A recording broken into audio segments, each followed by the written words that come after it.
Hi எல்லாரும் எப்படி இருக்கீங்க? எல்லாருமே நல்லா இருக்கீங்கன்ட்டு ஆஃப்டர் லாங் வீடியோ போஸ்ட் பண்ணுறேன். இந்த கேக் பார்த்தீங்கன்னா ரோல்ஸ் ராயில் 10 kg 3D கேக் மேக் பண்ணியிருந்தேன்.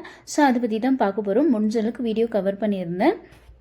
வீடியோக்குள்ளே போகிறதுக்கு முன்னே நம்ம சேனல் இதுதான் ஃபஸ்ட் டைம் பார்க்குறீங்கன்னா மறக்காத subscribe and bell button click பண்ணிக்காங்க. அப்போ தான் போடுற ரெகுலர் வீடியோ நோட்டிஃபிகேஷன் வரும். இந்த வீடியோ பிடிச்சிருந்துச்சுன்னா மறக்காத ஒரு லைக் கொடுத்துக்காங்க. வாங்க வீடியோக்குள்ளே போகலாம். இந்த கஸ்டமர் 1 month ப்ரேயராகவே எனக்கு ஆர்டர் பிளேஸ் பண்ணிட்டாங்க. அதனால எனக்கும் ஈஸியாக இருந்துச்சு எல்லாமே ப்ரிப்ரேஷன் பண்ண. நான் 1 week பிஃபோர் நான் ஒர்க் ஸ்டார்ட் பண்ணிட்டேன். ஒரு நாள் ஒரு வேலை முடிச்சுக்கினேன். எல்லாமே ஹோம்மேட் ஃபவுண்டன் தான் யூஸ் பண்ணேன். எதுவுமே நான் ஸ்டோர் போட்டது யூஸ் பண்ணல. ஸோ ஃபவுண்டன்லாம் ஒரு நாளைக்கு செஞ்சு முடிச்சிட்டேன். நெக்ஸ்ட் டே வுட் ஷாப்புக்கு போயிட்டு கேக்குக்கான வுட்டு வந்துட்டு ரெடி பண்ணி எடுத்துகிட்டு வந்துட்டேன். இது போர்டு பார்த்தீங்கன்னா கேக் போர்டு கட் பண்ணிவிட்டு காருக்கு கீழே வைப்பாங்க பாருங்கள் பேஸ், அதுக்காக ரெடி பண்ணிட்டு இருக்கேன். 18x18 கேக் போர்டு 2 எடுத்து இந்த மாதிரி அட்டாச் பண்ணின்னு இருக்கேன். அட்டாச் பண்ணிவிட்டு அதுக்கேற்ற மாதிரி சைஸஸ்லாம் மார்க் பண்ணி கட் பண்ணி எடுத்துக்கினேன். கேக்கோட சைஸ் பார்த்தீங்கன்னா 22x18 inches. ஸோ அதுக்கேற்ற மாதிரி கட் பண்ணிக்கினேன். கேக் போர்டு பார்த்தீங்கன்னா 30x22 inches. Car shape base cut பண்ணி எடுத்துருக்கிறது கரெக்டாக இருக்கான்னு செக் பண்ணிட்டு இருக்கேன். கார் கேக் பேஸ் கீழே ஒரு சின்ன சின்ன உட்டு மாதிரி வச்சு செட் பண்ணிக்கிறேன். இப்போ கார் நின்னாக்கா கொஞ்சம் ஹைட்டாக இருக்கும் இல்லைங்களா? ஸோ அந்த மாதிரி செட் பண்ணிட்டு அதை ஸ்டிக் பண்ணிக்கிறேன். ஸ்டிக் பண்ணிட்டு இப்போ கேக் பேக் பண்ணிருந்தேன் எல்லாமே அசம்பிள் பண்ணிக்கிறேன். இந்த கேக்கோட ஃப்ளேவர் ஐரிஷ் காஃபி கேட்டிருந்தாங்க. சாக்லேட் ஸ்பாஞ்ச் 10 kg பேக் பண்ணி எடுத்துக்கினேன்.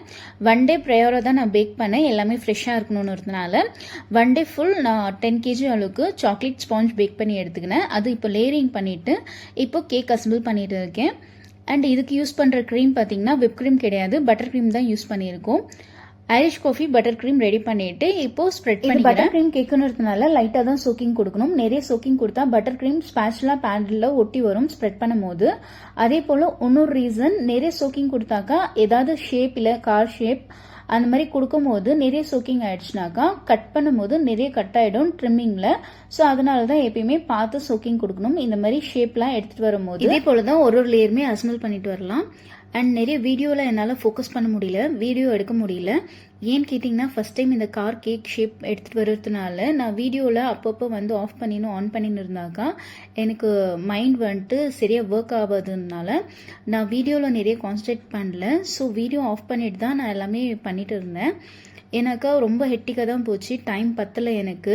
சடனாக ஹஸ்பண்ட் உடம்பு சரியில்லாததுனால ஸோ அவங்களுக்கு ஹாஸ்பிட்டலுக்கு இட்டுன்னு போயிட்டு வந்து இந்த கேக் ஆர்டர்லாம் செய்கிற மாதிரி இருந்துச்சு. அதனால வீடியோவில் என்னால் சரியாக கான்சன்ட்ரேட் பண்ண முடியல. ஸோ இப்போ கார் ஷேப் எடுத்துகிட்டு வந்துட்டேன். இப்போ டயருக்காக ரவுண்ட் கட்டர் வச்சு கட் பண்ணிட்டு இருக்கேன். பெருசு கரெக்டாக இருக்குமா சின்னது கரெக்டாக இருக்குமான்ட்டு சைஸுக்கு ஏற்ற மாதிரி பார்த்து கட் பண்ணிட்டு இருக்கேன். நிறைய பேருக்கு whip cream, fondant and butter cream இது பற்றி நிறைய டவுட்ஸ் இருக்குது. தெரியாதவங்களுக்கு தான் சொல்கிறேன். தெரிஞ்சிருந்தாக்கா நீங்கள் எடுத்துக்காதீங்க. இது பிக்னர் தெரியாதவங்களுக்கு நான் இது வந்துட்டு எக்ஸ்ப்ளனேஷன் கொடுக்குறேன். விப் க்ரீம் எடுத்து வந்துட்டு க்ரீம் ஸ்ட்ரக்சரில் இருக்கும். அது மேலே நீங்கள் ஃபவுண்டன் கவர் பண்ணாக்கா ஃபவுண்டன் வந்துட்டு மெல்ட் ஆகிடும். அதனால விப் க்ரீம் மேலே எப்பயுமே ஃபவுண்டன் கவர் பண்ண மாட்டாங்க. ஒன்று பட்டர் க்ரீம் மேலே ஃபவுண்டன் கவர் பண்ணுவாங்க, இல்லைனா இட்டாலியன் பட்டர் க்ரீம், இல்லைனா அமெரிக்கன் பட்டர் க்ரீம் கனாஷ், இல்லைனா ஒயிட் சாக்லேட் கனாஷ் இது மேலே தான் ஃபவுண்டன் கவர் பண்ணாக்கா நம்மளுக்கு நீட் லுக் நல்லா ஃபினிஷிங் கிடைக்கும். இதுவே நீங்கள் விப் க்ரீம் மேலே ஃபவுண்டன் வந்துட்டு கவர் பண்ணிங்கன்னா அது மெல்ட் ஆகிடும்.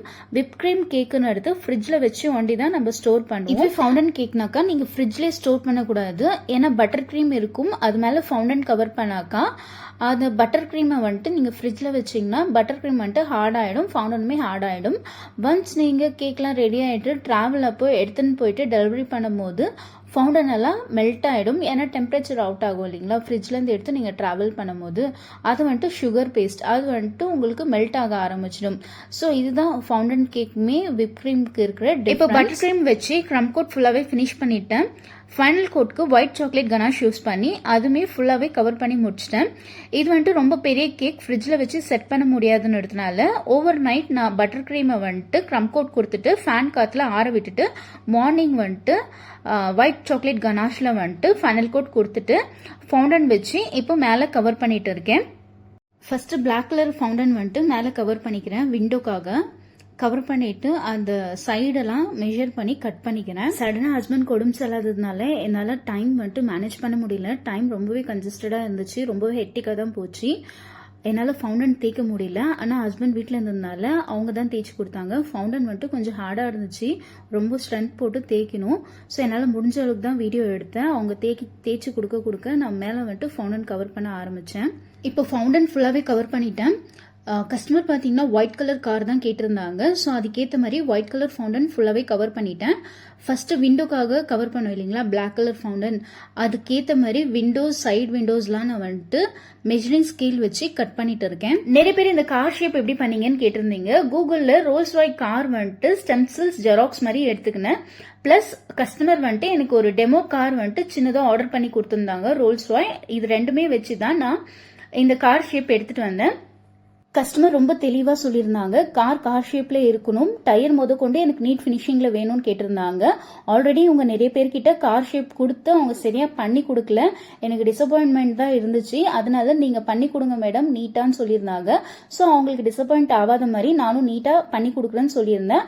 அதே மாதிரி சூப்பரா செஞ்சும் முடிச்சிட்டேன். மெயின் ரீசன் வீடியோவில் ஃபோக்கஸ் பண்ணாத காரணம் வந்துட்டு டைம் இல்லாத காரணத்தினால தான் என்னால் வீடியோவுக்கு நிறைய ஃபோக்கஸ் பண்ண முடியல.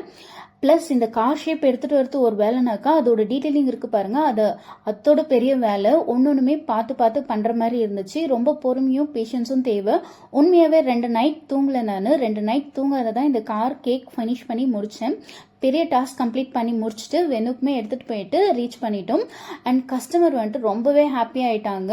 ரொம்பவே அவங்க கேட்ட மாதிரி வந்திருக்குன்ட்டு எனக்கு சொல்லியிருந்தாங்க. அண்ட் டேஸ்ட்டுமே நல்லா இருந்துச்சுன்னு சொல்லியிருந்தாங்க. பர்த்டே பார்ட்டியோட ரொம்பவே அழகாக டெக்கரேட் பண்ணியிருந்தாங்க. அங்கே நம்ம கேக் வச்ச பிறகு ரொம்பவே சூப்பராக இருந்துச்சு. கேக் டெலிவரி பண்ண கையோட வீட்டுக்கு கிளம்பிடணும்னு இருந்தோம். ஹஸ்பண்ட் உடம்பு சரியில்லை, ப்ளஸ் எனக்குமே ரொம்ப டயர்டாக இருந்துச்சு. 2 days தூங்காத வேலை செஞ்சதுனால. ஆனால் கஸ்டமர் வந்துட்டு நீங்கள் இருந்து சாப்பிட்டுட்டு தான் போகணும்னு சொல்லியிருந்தாங்க. கஸ்டமர் வேறு யாரும் இல்லை, நம்மளோட ஸ்டூடெண்ட் தான். ஸோ நாங்களும் இருந்து அங்கே சாப்பிட்டுட்டு ஃபங்க்ஷன்லாம் அட்டென்ட் பண்ணிட்டு தான் கிளம்பணும். இந்த கேக் செய்யும் போது எவ்வளோ கஷ்டமாக இருந்தாலுமே எண்ட் ஆஃப் த டே ரொம்பவே சாட்டிஸ்ஃபேக்ஷனாக இருந்துச்சு. கேக் ரொம்ப அழகாக டர்ன் அவுட் ஆயிருந்தனால. இந்த வீடியோ பிடிச்சிருந்துச்சுன்னா மறக்காத ஒரு லைக் கொடுத்துருங்க. இன்னமும் நம்ம சேனலை சப்ஸ்கிரைப் பண்ணாத பாக்குறீங்களா, மறக்காத சப்ஸ்கிரைப் அண்ட் ஃபாலோ பண்ணிக்காங்க. இதே மாதிரி இன்ட்ரெஸ்டிங்கான வீடியோஸ்ல பார்க்கலாம். Stay tuned friends.